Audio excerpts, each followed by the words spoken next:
সেই କଳ ମରି ମରି ବଞ୍ଚି ମରି ମରି ବଞ୍ଚି ଆସିକି ବର୍ତ୍ତମାନ କାଗଜ କଳର ସାଇରେନ୍ ବାଜୁଛି ସମାନ ଟାଇମ୍ରେ, କିନ୍ତୁ ମିଲୁ ଚାଲୁନାହିଁ, କଳ ଚାଲୁନି। ଜୟପୁର ଜନସାଧାରଣଙ୍କୁ ସମସ୍ତେ ଜାଣିବେ ଯେ ସାଇରେନ୍ ବାଜୁଛି, ମିଲୁ ଚାଲୁଛି, କଳ ଚାଲୁଛି, କିନ୍ତୁ ସାଇରେନ୍ ବାଜୁଛି ସିନା କଳ ଚାଲୁନାହିଁ। ଏବଂ ଶ୍ରମିକମାନଙ୍କର ଦରମା ଠିକ୍ ସମୟରେ ଦେଇପାରୁନି। এই ডিক্টাটর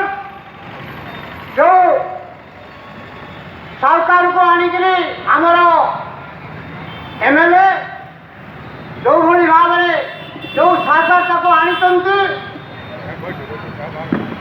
ତାକୁ କହିଥିଲେ ବିଭିନ୍ନ ଦଳ ଅଦା ବେପାରୀ ତାକୁ ଆଣିକିରି କରୁଛନ୍ତି ବୋଲି।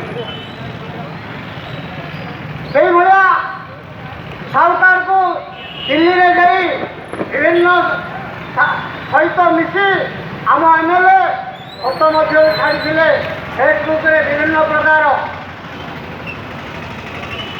କ'ଣ ହେଇଛି ଅବସ୍ଥା ପେପର ମିଲ୍ର?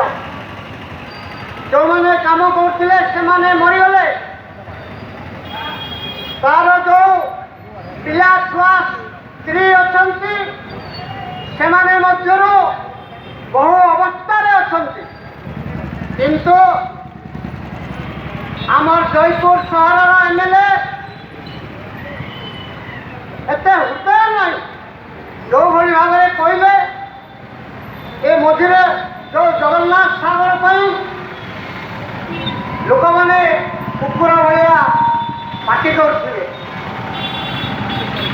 সে হাতি আমি ভুকিলে কুকুর, কিন্তু কম্যুনিস্ট মানে না কুকুর না হাতি, ସେମାନେ ହେଲେ ଛୋଟିଆ ରଙ୍ଗ ପିମ୍ପୁଡ଼ି, ଛୋଟିଆ ରଙ୍ଗ ପିମ୍ପୁଡ଼ି।